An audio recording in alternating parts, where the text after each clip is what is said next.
The title of this lecture is That All May Be One, and we have dealt in the last few lectures with the political aspects, and tonight I want to start with the religious aspects. The Vatican II meetings. Vatican II, the Pope is being carried in during that meeting, and at that meeting it was decided that the churches, the Protestant churches, may remain in their confessions and obtain salvation, provided, of course, that they accept and acknowledge the supremacy of the Bishop of Rome. Now, after Vatican II, it was Karl Rahner, the Jesuit. It's strange how they keep popping up. I know I'm saying this frequently, but it's just a fact. He was the one who was commissioned to take this message to the world that everyone could remain in their confession, provided they acknowledged the supremacy of the Bishop of Rome. And I've already dealt with this, but I'm going to go into a little bit more detail now. Paul Nitter, who was held a position at Xavier University, Cincinnati, where he's professor of theology. He studied under Karl Rahner, and he wrote this book, No Other Name.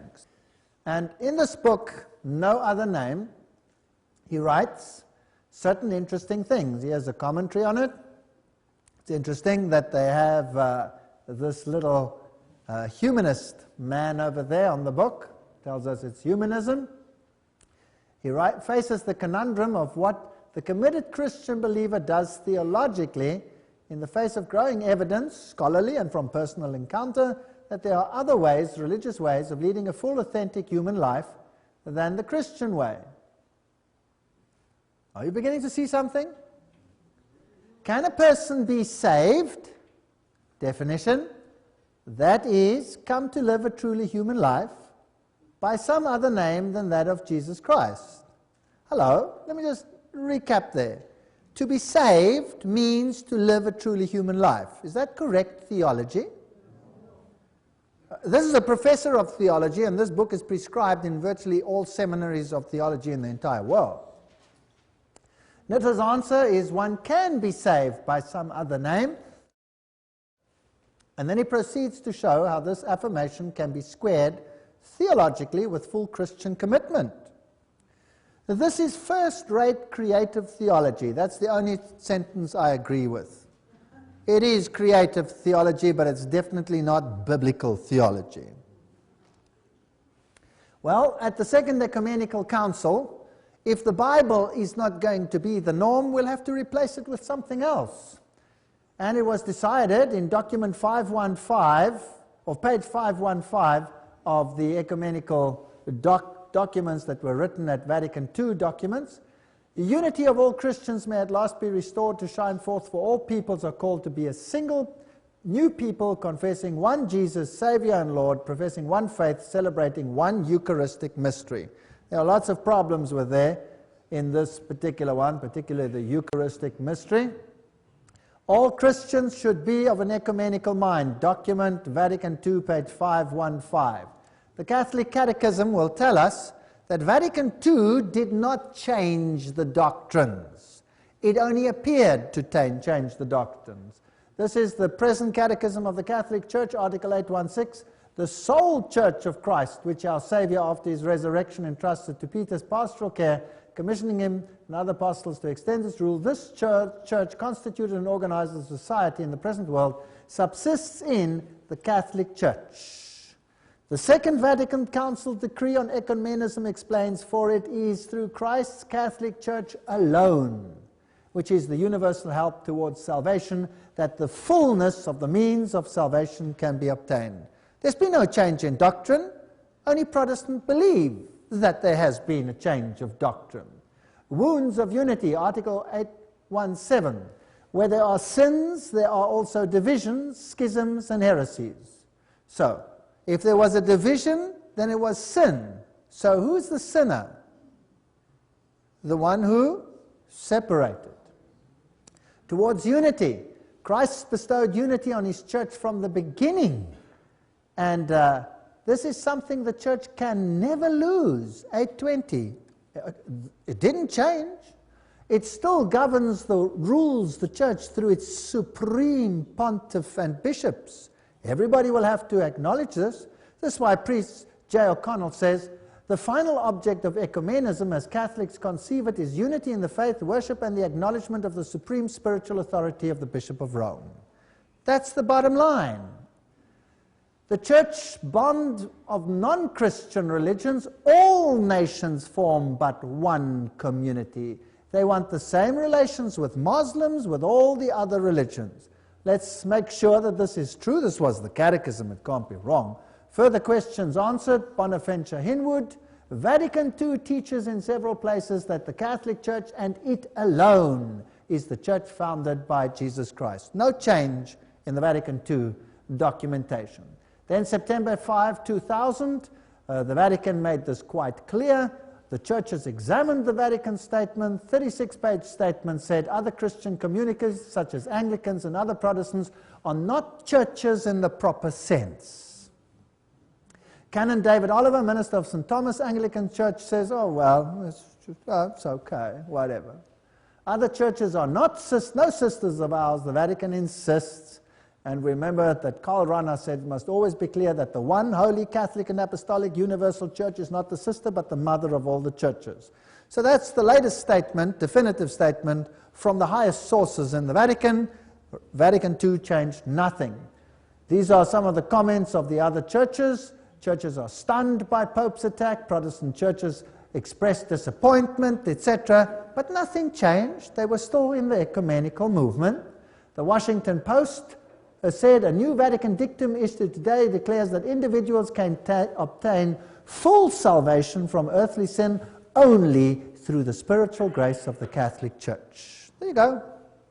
And that other faiths, including Protestant Christian ones, have defects that place their followers in gravely deficient situations. And that includes Muslims, Hindus, Jews, everyone. They have to accept Catholicism as leader. That's what the Vatican teaches. Now, how are you going to do this if the Bible so clearly condemns Catholicism? Well, Vatican and the Sunday, again, the documents, Vatican II, any endeavor must be made to make Sunday a genuine day of joy and worship. We must celebrate the Paschal mystery. It must be the primordial feast day. There must be freedom from work. Shall not have precedence over Sunday. All feasts are important. Then it says the supreme manifestation of this is the Sunday assembly. So again, Vatican II reiterated that Sunday was the day that was to be kept. And they call it the Lord's Day, and in their catechism, Article 2174, they admit that we all gather on the day of the sun, for it is the first day after the Jewish Sabbath. There's no such thing as a Jewish Sabbath. The Sabbath was instituted in Eden long before there was a Jew. Now, Sunday, in Christ's Passover, Sunday fulfills the spiritual truth of the Jewish Sabbath and announces man eternal rest from God. And it comes from tradition. This all stands in their catechism. I'm not going to go into the details. So now, if you're not going to have the Bible as basis, then you better give the people something else. Musical celebration. This is page 83. Vatican documents actively participate more willingly. Format of the celebration and degree of participation should be varied as much as possible. The liturgy. Now, the liturgy is everything that happens in a church beside the sermon. It marvelously increases the church's power to preach Christ. So now, let's put more emphasis on the liturgy and less emphasis on the what? The preaching. And they even call it in some documents the Holy Liturgy. A sign lifted up amongst the nations and to gather the children that are scattered until there is one fold, one shepherd. Of course, that has to be the Pope. How are we going to do this? This is Vatican II, their documentation, document Vatican II, quote, "In all popular devotions, the Psalms will be especially useful, and also works of sacred music drawn from both old and more recent heritage of sacred music, popular religious songs, organ, other instruments, characteristics of a particular people. The participation and celebration should be internal, but must also be external. Internal participation participation by gestures and bodily attitudes, acclamations, responses, and singing.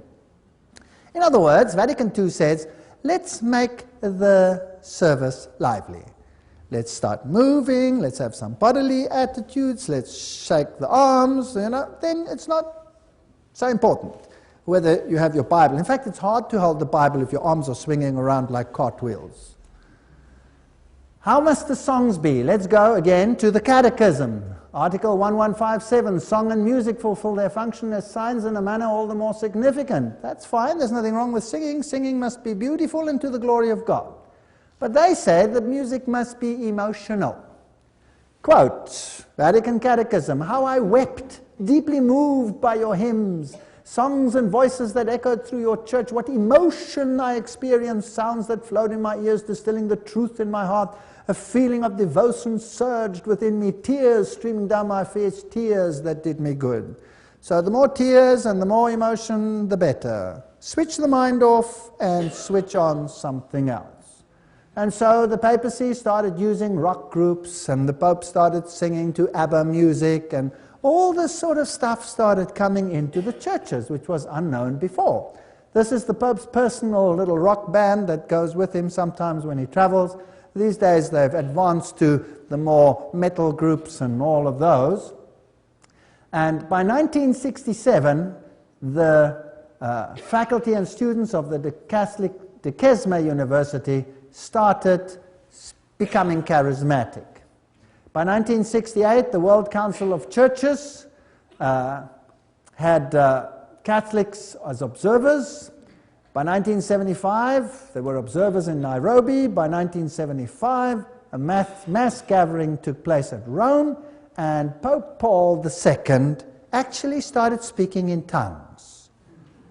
Here it is, Christianity Today, June 6, 1975, bishops, archbishops, cardinals struggling to keep their hats in place, sang and danced in ecstasy, embracing one another, raising their arms to heaven, and Pope Paul VI's address was punctuated with ecstatics.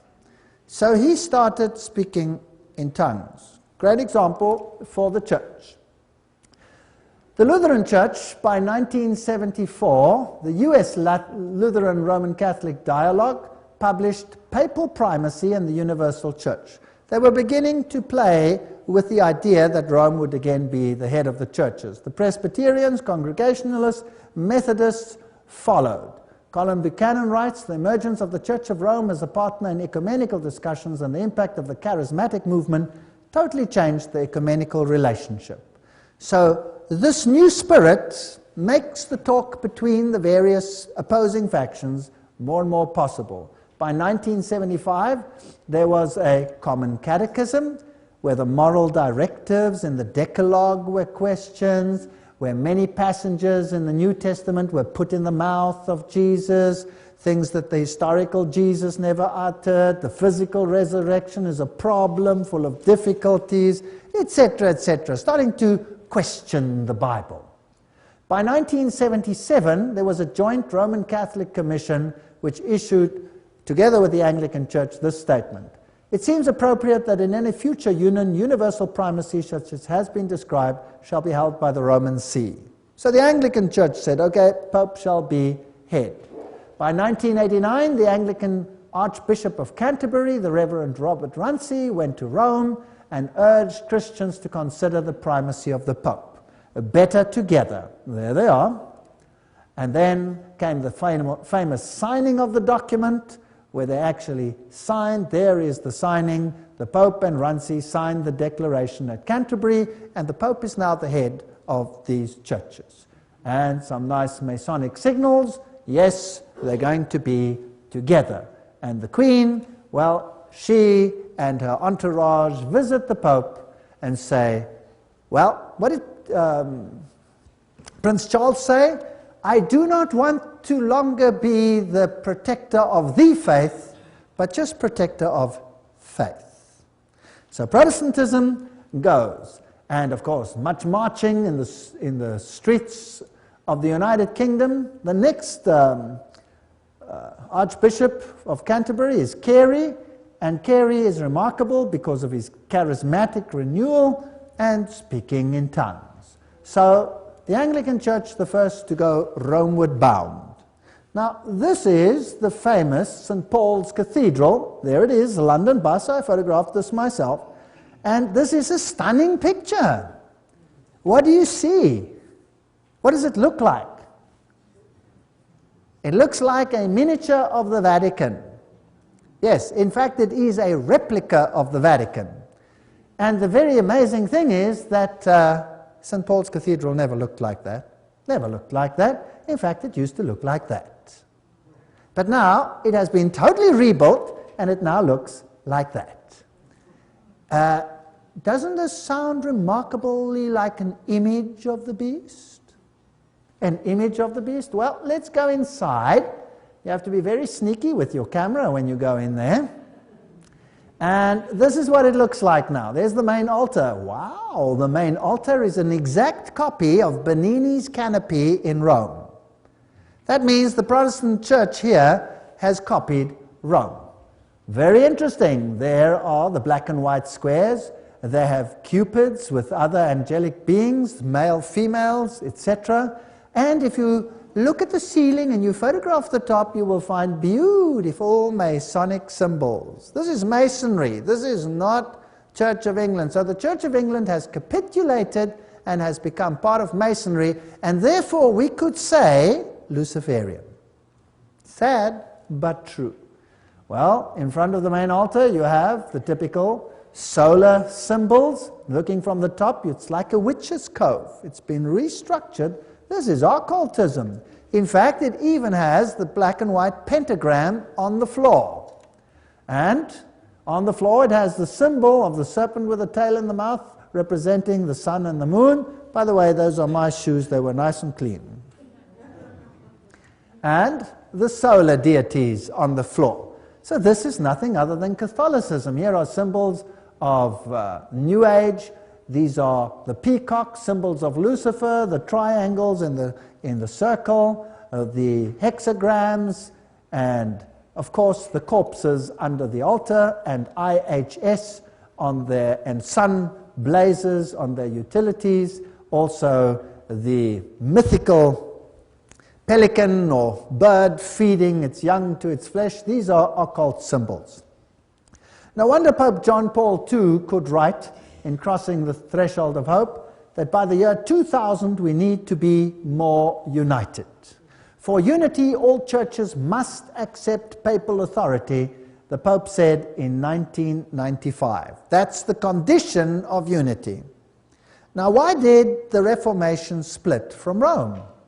Surely the Reformation had good reasons, biblical reasons. Revelation 13 verse 8 said, "And all that dwell upon the earth shall worship him whose names are not written in the book of life of the Lamb slain from the foundations of the world." Well, they have surely corrupted that one in the modern translations, but never mind, that's what it says. They shall not be written in the book of life if they worship this system by obeying it. Here is the Dom zu Berlin. This is the Lutheran mother church, if you like, in Germany, and there they have huge pictures of Mary with candles burning in front of it. There you have it. This is back to Rome. And the Weltbild published the picture of Martin Luther shaking hands with the Pope. Well, in the 1980s, the Pope went to Mainz, Germany, and he said, ecumenism is an urgent task. And then Christians forging towards a new era, churches have a pact. And then the famous synod in Germany, the Lutheran synod, Heiße Eisen, alte Zöpfe, these old bones of contention, if you like, and they decided, der Papst soll nicht mehr Antichrist genannt werden. The Pope will no longer be called Antichrist. Well, that's the end of the Reformation as far as Lutheran is concerned. Time magazine then picked it up and said, a half-millennium rift. Lutherans and Catholics reach agreement on the issues that once split Western Christianity in two. And by 1999, November 1st, churches end 500-year rift. So the Lutherans acknowledged the Pope.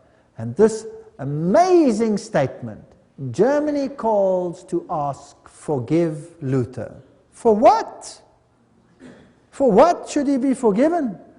And the Calvinistic church, they said, we need to have more respect for the icons and the things. We cannot just go together like this. Lutheran leader says Pope might be global spokesperson for all Christians. Friday Church News Notes, July 6, 2001. Ishmael Noko, General Secretary of the Lutheran World Fellowship, said in March that Lutherans can certainly look to the Pope as one of the spiritual leaders in the world today. He went on to say that the ecumenical movement requires Christians to look into the possibility that the Pope should become the global spokesperson for all Christians. So, the Anglicans capitulate, the Lutherans capitulate, the Presbyterians capitulate, the Methodists capitulate. Everybody capitulates. In Germany, you have now churches such as this one, which I find interesting. There's the Catholic side, there's the Protestant side, and they share the bell tower. And by the year 2000, the Knights of Columbus, which of course is Jesuit-controlled, started sending icons of Our Lady of Guadalupe to all the churches in the world. Nativity of the Blessed Virgin, it's wonderful. It says, Gino Massotti, Grand Knight of the Knights Columbus Council, 11606, at the Precious Blood Cathedral, that he hopes everybody bows down to the icon. Then came the joint declaration of Lutherans and Catholics, where they discussed the doctrine of justification, a brilliantly written document, which totally undermines the Protestant principle. Well, if the Bible goes, you better get livelier so that the people don't read the Bible so much. Theologen wollen lebendiger werden. Theologians want to become livelier. Let's go to church to have, some liturgy, some movement. I don't know, you swing your arms, maybe you can switch the air conditioners off. I don't know what the aim of it all is, but churches forge together. In recent years, many leaders of national churches have moved from a no comment to the view that the charismatic movement is the best hope of renewal. Professor Hollenberger said exactly the same thing. He said Catholics, Protestants come together because of the charismatic movement, which has worked miracles. Charismatic wave of unity amongst SA churches. Then the Dutch Reformed Church says the time is more than ripe to look at what we have in common and not what separates us. And all these great people say exactly the same thing, the moderators of all these great churches. By 1990s, the World Council of Churches was not the same as it used to be. Originally, the World Council of Churches was there to talk about Protestant unity, but of course it had an agenda to be led towards Rome. Why is Rome not a member of the ecumenical movement? Because it never separated. It's the mother. It's the kiddies that might come together to go back to mommy. That's what's got to happen. If Rome became a member of the ecumenical movement, she would say that she's one of the sisters. She's not. She's the mother. So she cannot be. And at the World Council of Churches, they said here, come Holy Spirit, renew the whole creation, was the overall theme. Now, the lady who was in charge of the main speech in the beginning was Miss Chung Chung, as she burns a list of the dead she invoked. Well, she gave the address. She is now a professor at UTS, and she arrived on the stage dancing with Aboriginal men in loincloths and etc., and then she invoked the dead. She called up Hagar, Uriah, the male babies killed by Herod, Joan of Arc, people killed in the gas chambers, Mahatma Gandhi, Steve Biko, Martin Luther King, and finally she also called up the spirit of our liberator, Jesus Christ. Very nice. And then she burnt the list as a symbol. Now let's look at what happens here.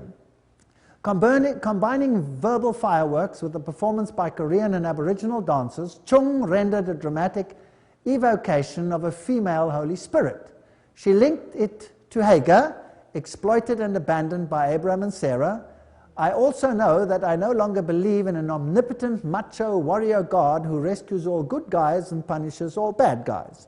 18 times, Chung summoned the spirit of the dead who have suffered injustices and claimed that without hearing the cries of these spirits, we cannot hear the voice of the Holy Spirit. Don't bother the spirit by calling her all the time.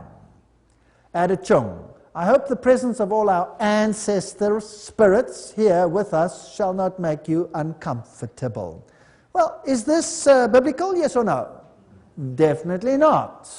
But she is the minister of the biggest Protestant church in Korea, and she is now also professor at UTS. Chung Hyung Kyung was a graduate of the Union Theological Seminary, which I've already told you is Masonic. Chung was professor of Korea's Ewha Women's University, the world's largest university for women with 20,000 students. She said, "The three goddesses I want to share with you are Kali, Hindu, Kuan Yin, Buddhist, and Enna, Philippines. My new trinity." Interesting? She added, "The Christian church has been very patriarchal. That's why we are here together in order to destroy this patriarchal idolatry of Christianity." Okay, so that's the main spokesman at most of the World Council of Churches meetings. She explains, "I came from shamanist Buddhist and Confucius and Taoist and Christian tradition. When I look at our history of religion, we have more than 5,000 years of shamanism, more than 2,000 years of Taoism, almost 2,000 years of Buddhism, 700 years of Confucianism, and only 100 years of Protestantism in Korea. Therefore, whenever I go to the temples, I look to Buddha, I feel so young. Buddha died in his 80s. Jesus died when he was 33. Maybe Jesus should be called too young to understand." Wow. I feel like my bowel is shamanist, my heart is Buddhist, my right brain is Confucianist, and my left brain is Christian, Kyung continued. "I call it a family of gods, and they are together." So do you see the direction in which the World Council of Churches is moving? Kyung also said, "We believe that this life-giving energy came from God and is everywhere.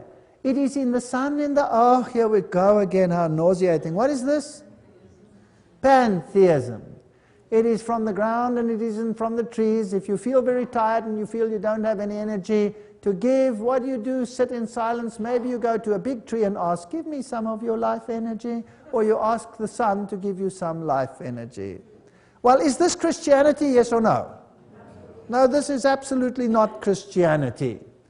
Kyung was also a speaker at the World Council of Churches in Harare, Zimbabwe in November 1998, where she performed the sensual dance. Dr. Kyung declared that to witness about Jesus Christ to another person is in reality an act of violence. Now let's get to the hub of the matter.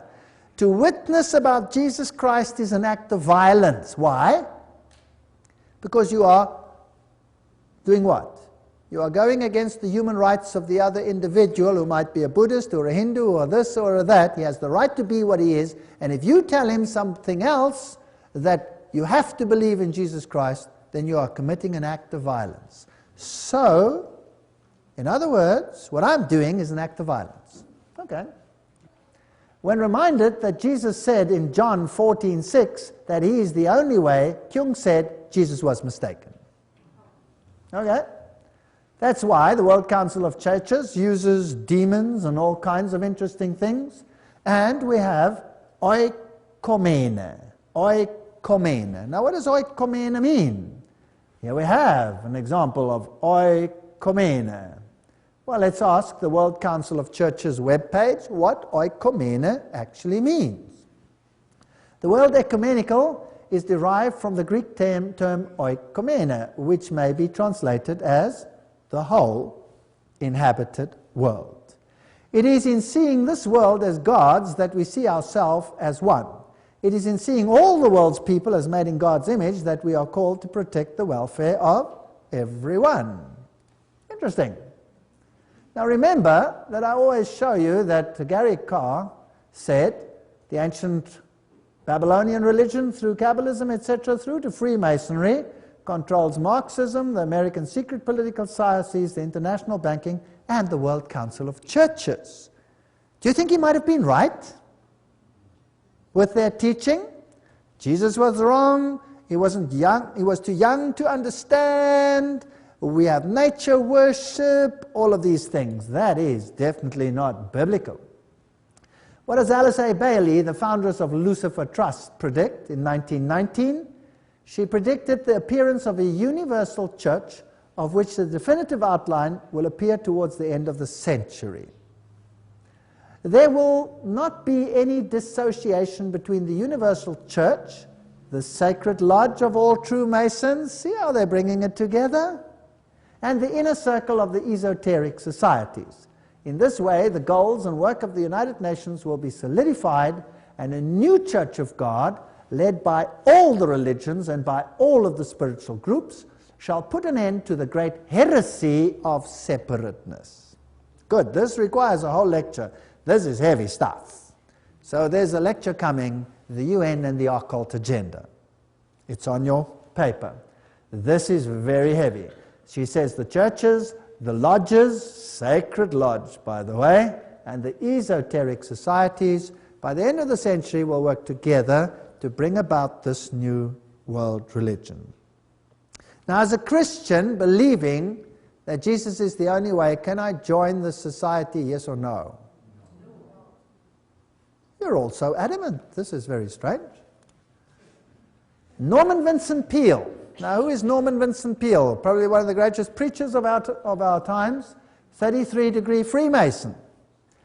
Freemasonry has always welcomed men of all faiths and religious beliefs to enter its doors. The only requirement is for good men to believe in the supreme architect and the immortality of the soul, none of which is, of course, biblical.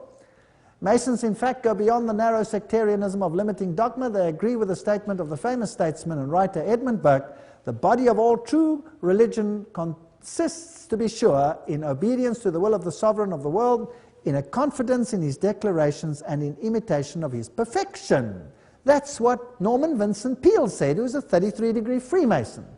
As is Bishop Carl Saunders, 33-degree Freemason, United Methodist Church, Rabbi Seymour Atlas, Dr. James Westbury, Executive Director and Editor of the Sunday Georgia Baptist Journal, is a 32-degree Freemason, Reverend Louis Grant, District Superintendent, United Methodist Church, 33-degree Freemason, Reverend blah, blah, blah, blah, on and on and on and on. Well, Norman Vincent Peale said, I have found the Scottish Rite and the Symbolic Lodge espouse the belief of no one religion, but are a respect of all major religions of the world. And Billy Graham says that Norman Vincent Peale is his great mentor. Interesting. He has a 33-degree mentor. Billy Graham, the world's most popular Christian evangelist, was listed on web pages as a 33-degree Freemason by themselves. After much criticism, they took them off all the lists. Shaw, who was himself a 33-degree Freemason, revealed that Billy Graham was at his initiation ceremony. But in his book, The Deception, he talks about a prominent evangelist who attended it so that he could get his book published. Norman Vincent Peale is a definite 33-degree Freemason, ex-Grand Chaplain of the Grand Lodge of New York. This is the one that Billy Graham said is his mentor. Robert Schuller, 33-degree Freemason. These are web-page sites where you can look it up. But of course there are many, many writings which confirm this, so this is not the only source. I'm just quoting from the sources. Oral Roberts, Jesse Jackson, most of the early founding Mormons, we know that. Jehovah's Witness, we know all that. Peale. Let's have a look at Norman Vincent Peale. Endorsed the channeled messages called the Jesus Letters, written by Jane Palzera and Annie Brown. So he endorsed channeled letters. The amazing holy letters were written one each day over a 2-year period that began on a morning in 1978. She said the letters were dictated by a non-living spirit who identified himself through her pen as Jesus Christ. There's the quote.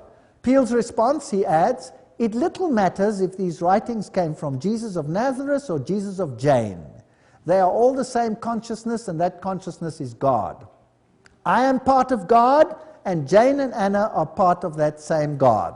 Right, that's what Norman Vincent Peale taught. This is the mentor of Billy Graham.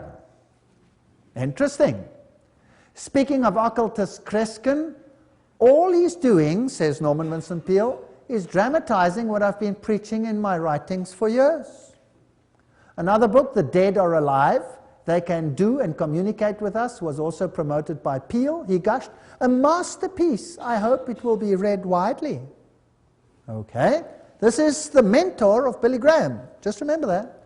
The book's author is Harold Sherman, a psychic and spirit medium who also wrote a companion book, You Live After Death. Pope John Paul visits a Jewish synagogue by 1986. 87, he tours the US, meets with Protestants and Orthodox. 1889, Russia opens the door to the charismatic movement, and so they're all coming together in one big happy family. The Southern Cross, the Catholic newspaper, writes, Israel's chief rabbi pays a visit to the Pope. The Patriarch, of course, of the Orthodox Church and the Pope also meet, with much Masonic signaling going on over there. Israel invites the Pope to visit the Holy Land, and the Pope honors Schindler's widow. This is the Rabbi Robert Jacobs. Let's hear what he has to say on this issue. And in 1965, Vatican II changed that. Jacob says the Second Vatican Council marked an historic turnaround for Catholic-Jewish relations. And he says John Paul II has done extraordinary things to show respect for Judaism. He was the first pope to visit a synagogue. No pope in Roman history has ever done what he has done. It gives all Jews a feeling that for the first time in Christian church history, Judaism is appreciated as having its own integrity and is not demeaned. I think it's a tremendous privilege to meet this extraordinary Pope. And then when the Pope visited St. Louis, this is what he had to say. Will rejoice and blossom. They will blossom with abundant flowers and rejoice with joyful song. That's interesting. Well, here is Alexei, the Russian Patriarch, and there he is with Cardinal Cassidy, and they have much more freedom. This is a signal picture, by the way. Ekumeno, the Pope and the Patriarch together, and we have a revival of Eastern Orthodoxy. Occultism is revived, Asian religions are revived, Islam, Buddhism, Hinduism, Shintoism, Sokagaya, and Spiritism. In the world, there is a revival of religion, and religious fervor and conflict is on the increase. Have you noticed that? Yes. Now why? Because through chaos and conflict, you will bring them together. Make the pain of separation greater than the pain of union. Thesis, antithesis, synthesis is the Hegelian philosophy. Great expectations, the Patriarch of Constantinople says, we will join the churches. Then the opening of the Islamic Cultural Center in Rome, Catholic bishops residing. Pope John Paul greets them. Islam and Catholicism, we've dealt with it in a whole lecture, coming together. The problem is how to bring Judaism, Islam, Christianity all together. These are documents from the Catholic Academy of Trier. Note what they are using over here. What is the symbolism they are using? With all these strange symbols on their documents. Same over here, pentagrams, all the religious symbols in a circle, papal seminary. What is this structure here with the mystic towels all around it? What does that mean? The emblem of the centenary of the Catholic Church in Cameroon. Well, these are kalants and mandalas that they are using. These are symbols of Eastern religions, symbolizing unity of all the churches. Pope and the Dalai Lama together.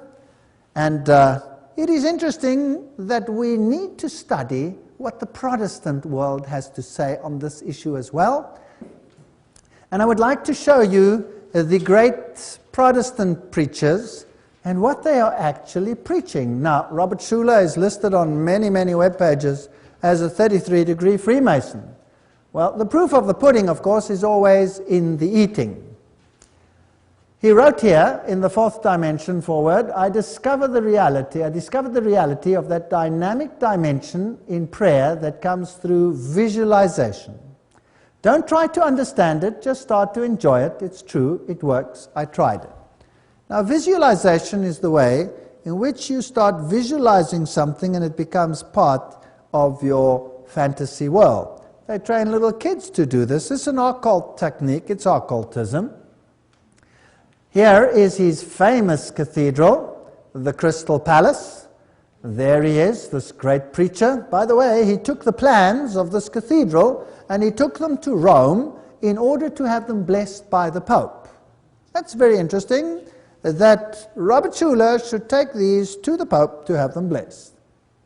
His son is now obviously taking over the ministry as he gets a little bit older. Robert Schuller, quote from Self-Esteem, the New Reformation, he writes, "Classical theology has erred in its insistence that theology be God-centered and not man-centered." That's very interesting. That's spoken like a true Freemason. Wouldn't you agree? Yes. On page 153 he writes, "One classical role of the pulpit in Protestantism has been to preach sermons." Oh, which imply indoctrination more than education. Within this form of communication, there's an inherent intrinsic inclination to intimidate, manipulate, and hence offend the person's most prized quality of humanness, his dignity. Well, that sounds like Vatican II. Let's move to liturgy. Let's have all these wonderful things other than the preaching of the words. He writes on page 14, "Sin is any act or thought that robs myself or another human being of his or her self-esteem." That's interesting, because I thought the Bible said sin is transgression of the law. Isn't that right? He writes on page 26, 27, "What we need is a theology of salvation that begins and ends with the recognition of every person's hunger for glory." Oh, I thought that justification is something that actually lays man's glory in the dust. That's what I thought. It makes Jesus Christ more and me less. Isn't that what the Bible teaches? He must increase, I must decrease. Wow. Page A68. To be born again means that we must be changed from a negative to a positive self-image. From inferiority to self-esteem, from fear to love, from doubt to trust. Very interesting theology. Page 75. The cross sanctified the ego trip, for the cross protected our Lord's perfect self-esteem from turning into sinful pride. Now that is just plain blasphemy, as far as I'm concerned. Page 135. Christ is the ideal one, for he was self-esteem incarnate. I thought he came to show humility, didn't he? My Bible says he was humble. Jesus never called a person a sinner, rather he reserved his rightful rebuke for those who used their religious authority to generate guilt and caused people to lose their ability to taste and enjoy their right to dignity. Interesting. I thought he said, "I have not called the righteous, but sinners to repentance." Didn't he say that? So this man is obviously losing some strange document. I don't know which Bible he uses.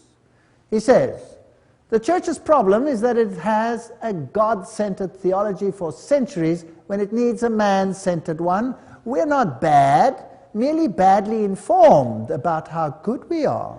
Oh, Robert Schuller. That's a fascinating statement. It would be an insult to the integrity of any human being to call him a sinner. I thought when he comes, the Holy Spirit, he will convict us of sin and righteousness and judgment. Jesus knew his worth. His success fed his self-esteem. He suffered the cross just to sanctify his self-esteem. And he bore the cross to sanctify your self-esteem. The cross will sanctify the ego trip. Isn't it pathetic? This man is not a Christian. He's a Mason. Now, remember, when I say Mason, I mean high Mason, because the poor, lower grades of Masons know nothing about all of this. High Mason, let me qualify it. Schuller further amplified this latter thought on the Phil Donovan show. Schuller said, Jesus had an ego. He said, I, if I be lifted up, will draw all men unto me. Wow, what an ego trip he was on. That's disgusting. Questioner. This is the questioner to Schuller. How could the cross, as you write, sanctify the ego trip and make us proud in the light of passages that say, I hate pride and arrogance, Proverbs 8:13, pride goes before destruction, Proverbs 16:18, the Lord detests all the proud, Proverbs 16:5, do not be proud, Romans 12:16, love does not boast, it is not proud, 1 Corinthians 13:4. In fact, Paul warns Timothy that in the last days men will be lovers of themselves, 2 Timothy 3:2. Good questioner, I like the questioner already. Why should we do anything to encourage people to become lovers of themselves if Paul in fact warned others that would be the state of godlessness in the last days? Schuller, I hope you don't preach this, because you could do a lot of damage to a lot of beautiful people. If you preach that text, oh man, I sure hope you give it the kind of interpretation that I do, or I'll tell you, you'll drive them further away, and they'll be madder than hell at you, and they'll turn the Bible off, and they'll switch you off, and they'll turn on the rock music and Madonna. Just because it's in the Bible doesn't mean you should preach it. It is so difficult to preach some of those texts and not come across as lacking humility. See how these people turn it around? Robert Schuller, what sets me apart from fundamentalists is that they are trying to convert everybody to believe how they believe. We know the things the major faiths can agree on. We try to focus on those without offending those who with different viewpoints. There's the quote, USA Today. Schuller said, when we know we have been redeemed and we know we are part of God's family, we are ready to dream that great divine dream of building the kingdom of God in the world. Now, the kingdom of God, I thought, was not of this world. Didn't you think so as well?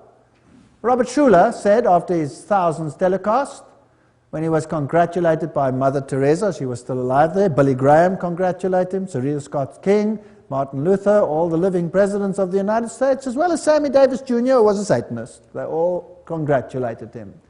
What we need is a positive, to positivize the words that have only a negative connotation. There's no greater damage that can be done than to refer to the lost sinful condition of man.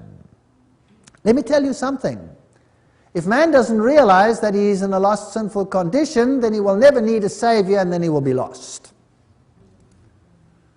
We don't think anything has been done in the name of Christ that and under the banner of Christianity that has proved more destructive to human personality and hence counterproductive to the evangelism enterprise than the often crude, uncouth, unchristian strategy of attempting to make people aware of their lost and sinful condition. Well, that's disgusting. Well, he goes further than that. Let's have a look at what it really consists of. The most effective mantras employ the M sound. You can get the feel of it by repeating the words I am, many times over. Transcendental meditation, or TM, is not a religion, nor is it necessarily anti-Christian. Wow, you can chant, I am. What do you think about that? Now you're saying, I'm God. Surely you don't mean that, Mr. Schuller, do you? Methodists, Anglicans, all of them come together. They all begin to believe in life after death. Well, here in Self-Esteem, the New Reformation, Robert Schuller writes, to be born again means that we must be changed from a negative to a positive self-image, from inferiority to self-esteem, from fear to love, from doubt to trust. And we can pray, note what Mr. Schuller says, Dr. Schuller, sorry, our Father in heaven, honorable is our name. Emphasis in the original. What is Robert Schuller saying? He's saying he is God. Is this biblical or is it demonic theology? You tell me. You choose. It's demonic. Who approves of his theology? Who likes his theology? There it says, Discover Your Possibilities, Robert Schuller, Positive Inspirational Guidelines. Who endorses it? Dr. Schuller has an amazing ministry. Dr. Billy Graham. Birds of a feather flock together. Who is Billy Graham? Here he is, one of the greatest preachers of our time, Christian Winter. Here he is with Nixon. When you went into this ministry, politics lost one of its potentially greatest practitioners. Remember that Nixon had a Jesuit speechwriter? Do you remember that? We showed you those quotes. And, you know, if everybody loves you in the world, well, it gets kind of scary. Here he is at Madison Square Gardens. Here he is at the U.S. Capitol during the presentation of the Congressional Gold Medal that he received, with Al Gore sitting there. On receiving honorary doctorate from the Roman Catholic Belmont College, Billy Graham said, "The gospel that founded this college is the same gospel which I preach today." Hello, Billy Graham, I thought you were a Protestant. Why are you preaching Catholicism? And please tell me, why, in all your campaigns, do you have a team of 800 Catholic nuns and Jesuit priests and all kinds of people like that? And why, after you campaign, do you channel them to the Catholic priests to be incorporated in Catholicism? Why do you do that if you are a Protestant? The Religious News Service reported on January 13, 1981, Pope John Paul was closeted for almost 2 hours with the Reverend Billy Graham, the world's best-known Protestant evangelist. Religious News Service, there it is, there he is together with him. The Pope is almost an evangelist, and here he is dressed in black and the Pope dressed in white, talking together. It was through Billy Graham's intervention that former President Ronald Reagan set up an ambassador to the Vatican against the Constitution of the United States. He has been linking agents from the White House to Rome. Graham wrote, this is his own words, speaking for himself, Reagan was the first American president to appoint a full-time ambassador to the Vatican. Before he made the appointment, he asked my view. I told him I thought it would probably be a good thing, in spite of a number of potential problems concerning the separation of church and state, and wrote an extended confidential letter outlining my reasons. Among other things, I told him I did not think it necessarily violation of separation of church and state. For whatever reason, Mr. Reagan went ahead with the plan. Later, my letter was leaked to the press. I caused some consternation among my Baptist friends. Yes, of course he would cause a consternation, but his Baptist friends might not know what he is because it is so well covered up in the world. If you want to read more about him, read Billy Graham and his friends. Robert Schuller's 1986 Possibilities magazine had Templeton's photo on the cover. The lead article quoted Templeton that nothing exists except God, that is pantheism, and that the Christ spirit dwells in every human being whether the person knows it or not, that's universalism. Templeton. Now, who received the Templeton Prize? Of course, Billy Graham. Graham told Schuller during an interview, whether they come from the Muslim world or the Buddhist world or the Christian world, they are members of the body of Christ because they've been called by God. Yes, you can be a member of the body of Christ in any of those religions if you unknowingly do what the law requires because your conscience dictates this. And God overlooks the ignorance of those who do not know. The ignorance God winks at. But if you know the law and you do it not, you will die. If you don't know the law and you still break the law, you will also die. That means eternally. So evangelicals and Catholics join forces eventually, and Pope John Paul is decried as the superstar of the world. Pope deserves the title of first citizen of the world. Newsweek said that in 1979 already. After September 11, ecumenism received a tremendous boost. All the religions started coming together, the Muslims and the Protestants and the Catholics. They were all praying together. Death of Protestantism foreseen. By 1997, the Episcopal Church, with its bishop here, had the following to say. Bishop Adler, the word of the Lord told us, that what we are witnessing is the end of an era, that God is restoring his temple, and that there would be a priesthood and episcopy that was an apostolic concession.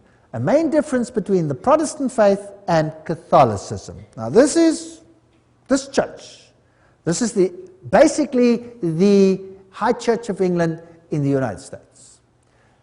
Bishop Adler said that after the sermon he stood up to give a prophetic word but fell on the floor and wept for 45 minutes. And then he said, we all sensed what God was saying to us. We were witnessing the end of Protestantism. And then he said, God's church is Catholic. He declared, it was Catholic in the beginning and it will be Catholic in the end. Churches agree, Pope has overall authority. Isn't that interesting? The Pope wrote this, and he said in his Crossing the Threshold of Hope that by the year 2000 we will need to be more united. 1999, June, they wrote. The Pope was recognized as the overall authority in the Christian world entirely, by an Anglican and Roman Catholic commission yesterday, which described him as a gift to be received by all the churches. Interesting. And then he has a gift of authority. The 43-page document, the gift of authority, has been produced by the 18-member Anglican Roman Catholic International Commission, and it concluded that the Bishop of Rome had a specific ministry concerning the discernment of truth. What does that mean? That is infallible. So the Protestant world has given up Protestantism. Churches should hold seances. Yes, who said that? This was the Anglican Church in England. Now we're ready for Spiritism in the church. The churches are really falling. These are no longer prophetic words. These are false prophetic words. These are false prophets. They are preaching a lie. And in the next lecture, it will become abundantly clear what is happening. Don't miss the next lecture, Strange Fire. We'll see some videos which will be astounding. So, he said, what this Anglican priest said is that we can actually talk to the deceased, and maybe we can reach the atheists who died from the other side and convince them now that, you see, you're living there after all, you don't have to be an atheist anymore. If their theology was true, couldn't God do it? The Roman Catholic controversy. James R. White is a writer who says that today, well, are we coming together? There are many reasons why we should stay separate. He sees the problems.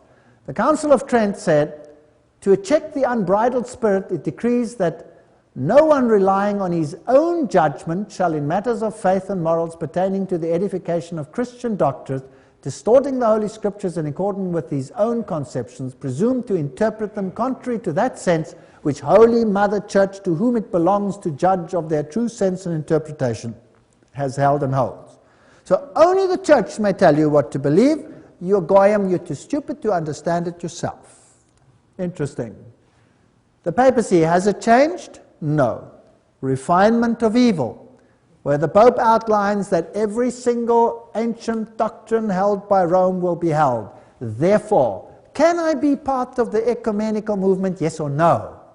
I cannot be, because I cannot accept this as my spiritual leader. I have one leader, and his name happens to be Jesus Christ. It's the only leader I have.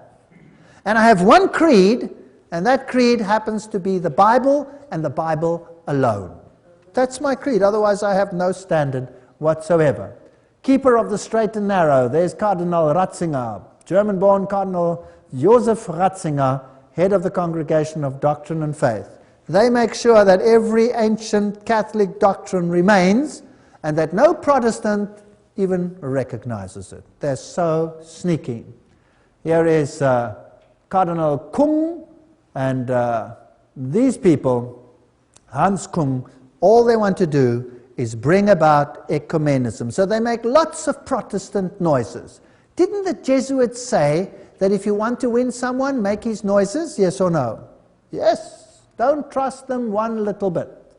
By 1986, we had the Council of Assisi, and all the religions of the world were present. That included Islam, Hinduism, all these religions. They all came together at Assisi. There's the Pope, there are the patriarchs, there's Ransi, there's the Dalai Lama, Hinduism, Buddhism, every single thing was present. Where? At Assisi. You know what's interesting? After the Council of Assisi, there came an earthquake, and the whole cathedral collapsed. It's almost like God said, tick. Guess what they did? They instantly rebuilt it to its former glory. Instantly, immediately, it stands as an icon to Assisi. And at this Assisi meeting in 86, the first rot started of accepting the papacy as the ultimate. By 1999, this is what happened. The United Nations of Faith moved mountains. Article appeared in the Belgian national newspaper, Le Serre, dated 30th August 2000. A general rehearsal is taking place at the highest level in the forum, where the supreme being grand architect, that's Masonic language, or watchmaker of the universe, if he exists at all, they're derogatory, is to recognize his own at a time when the United Nations will shortly host the summit of the millennium, with the presence of the heads of state of the entire world. All the world's religious leaders have been gathering in New York. How much of the world's religious leaders? All. To discuss the most important theme of world peace and tolerance.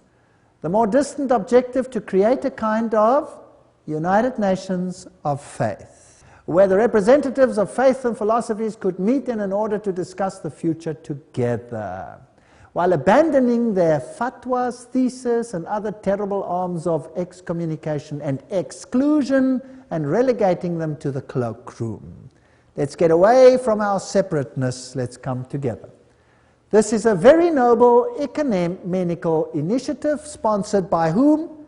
Ted Turner, a 33-degree Freemason, who hates Christianity, who funded the initiative. He is vice president of Time Warner, founder of CNN, and for every sin there is grace. 10 years ago, the flamboyant boss of instantaneous television had declared that Christianity was nothing but an affair for losers and freaks.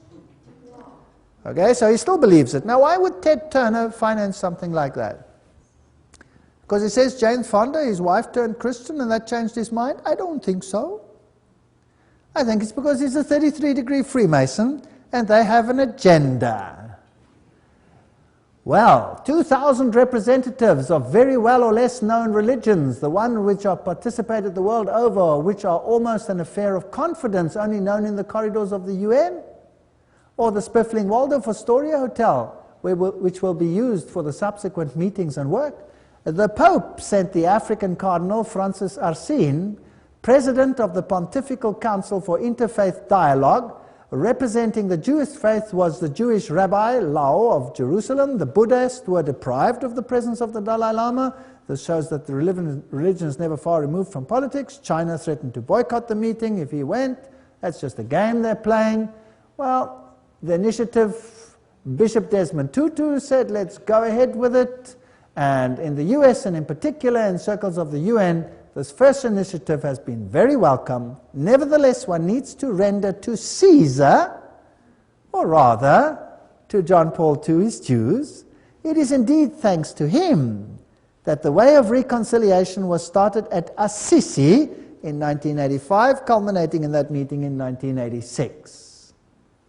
Well, the Pope then, May 2001, visited the famous mosque in Damascus. John Paul II made history by becoming the first ever pontiff to enter a mosque and urging Christians and Muslims to forgive each other. That's the mosque, remember, I showed it to you, the famous mosque in Damascus, and we walked through it and had a look at this amazing structure with these people having the same rituals as in Roman Catholicism. And you will remember that we spoke about the head of John the Baptist that is stored in this mosque. So it's significant that the Pope went to that particular mosque to go and seek reconciliation. although reconciliation is just a word for the goyim, the outside, the inside has always been reconciled. And we know already that the Pope then kissed the Quran. So the initiative is to bring all the religions. This is a symbol of the religions dancing together, a symbol of Judaism and Buddhism and Christianity and Hinduism, and all of them coming together in a one great big happy family. This is the title page of Rotarian Bishop Lehmann's document, The World Peace Day, and the emblem of the World Conference of Religions. Hinduism, Buddhism, and finally we have a parliament of world religions. Now this parliament of world religions is an outcome of the Assisi meeting. And this was their Africa Day. They have the sun symbol in the middle. There are interesting symbols in this. So at this interfaith meeting in 1999, as reported Associated Press, with the Dalai Lama sitting by his right side, October 1999, there was another meeting.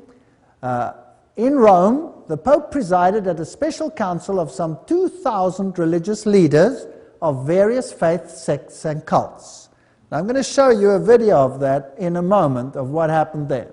The pontiff told the assembled Buddhist monks, Zoroastrian priests, Catholic cardinals, Hindu gurus, American Indian shaman, Jewish rabbis, and ecumenical clergy, that's all the Protestants that there are, that all must join in condemning who? The Christian fundamentalists. Wow! I thought the problems were elsewhere. But he obviously has an inside tact, so he knows who the real problem people are. It's the Christian fundamentalists. Why? Because they commit the ultimate crime of telling people about who? Jesus. Don't you think there's a total onslaught on Jesus Christ? I believe there is. Christian fundamentalists who abuse speech and whose efforts at converting others incite hatred and violence. Didn't Miss Kung say the same thing, yes or no? She said the same thing at the World Council of Churches. So we want a unity, but please let this unity be on a universal Christ. Just leave Jesus out of this. This is an attack on Jesus Christ. All present were in accord on two key points. Number one, Pope John Paul II was endorsed by consensus as the planet's chief spiritual guide and overseer. That's interesting. And number two, religious fundamentalists who refused to go along with the global ecumenical movement, that would include me, for example, are to be silenced. So who knows how many times you can still hear this message. They must be denounced as dangerous extremists full of hate. That's why we have hate laws. You're not supposed to preach this message. You're not supposed to preach that Jesus Christ is Lord. Then you are a dangerous extremist full of hate. Well, I figured I better preach it before we can no longer preach it.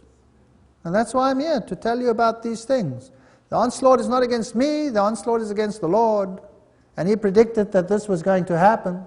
Well, let's have a look at this Masonic meeting. You will see 3 candles in this meeting. That's Masonic. They light the solar candles, which are little covered candles, which are used in Hinduism, for example, as solar candles, and in Buddhism and Eastern mysticism. And you will see that they use all kinds of music, just like the Bible said. In fact, the main rock band of Italy gave the background music at the ceremony on the one stage, with the papacy on the other stage, and every religious leader of note in the world was there, of every religion, to bow down and give homage to the Pope. Interesting. Let's watch it.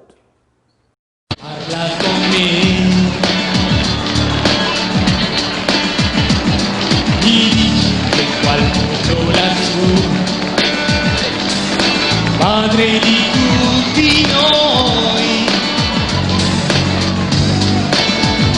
intende quei mani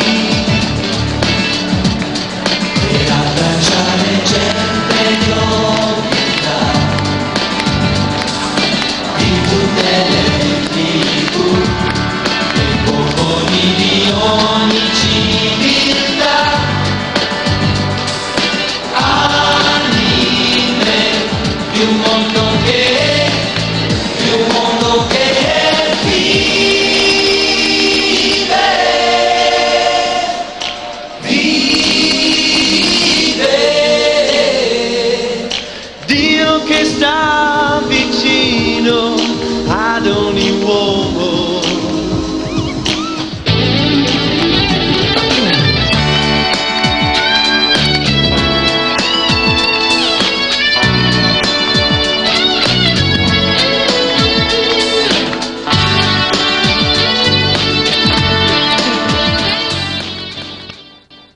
looks so smug, doesn't he? Well, here they all are. Islam, Hinduism, Buddhism, Shintoism, Sokagaya, all of them. Protestantism, all of them bowing down, acknowledging the Pope. Now, didn't the Bible say that the whole world would wander after him? Yes or no? And that she would not suffer loss of children? Didn't the Bible say that? Judaism was there. All the religions were there. Now, this means that we are very, very close to the close of time. There's an interesting picture that was published once by the Spiegel, Der Spiegel, and here you have a statue of Caesar showing a finger. That's actually a Masonic thing, but never mind, there he does it. And they have Mussolini on the other side and giving the finger. And then they have Rome here, der Papst, die Kirche, die Sünde, the Pope, the Church and the sin. And they have the Pope over there in full sun worship regalia. And then they have the prostitute. It's almost like they know something, right? This prostitute, the Bible says, is the woman that rides the beast, the great prostitute that is over the nations, and all the kings of the world give their power unto the beast. We've seen that the ruling powers in the world actually come from very few families today, highly occult families. And the woman which thou sawest is that great city which reigns over the kings of the earth. Revelation 17 verse 8. And I heard another voice from heaven saying, Come out of her, my people, that you be not partakers of her sins, and that you receive not of her plagues. Revelation 18 verse 4. What do you think they have planned for those who harbor a spirit of separateness? What do you think they have planned for those who say, like the Bible says, Come out and be separate, that you receive not her plagues and that you don't take part in her sins? What do you think will be their conclusion about such a matter? I think this is a very, very serious issue. And we're going to have lectures on this. When we get there, we'll see what their final plans are and who they actually pinpoint as opposition. That would be interesting, don't you think? We'll let them speak for themselves. In the meantime, as for me and my house, I cannot join this ecumenical council, and I would like to uplift Jesus Christ to you tonight as the only Savior on this world, and follow the biblical way, and none will be lost. That is his promise. Why not take him at his word? Amen.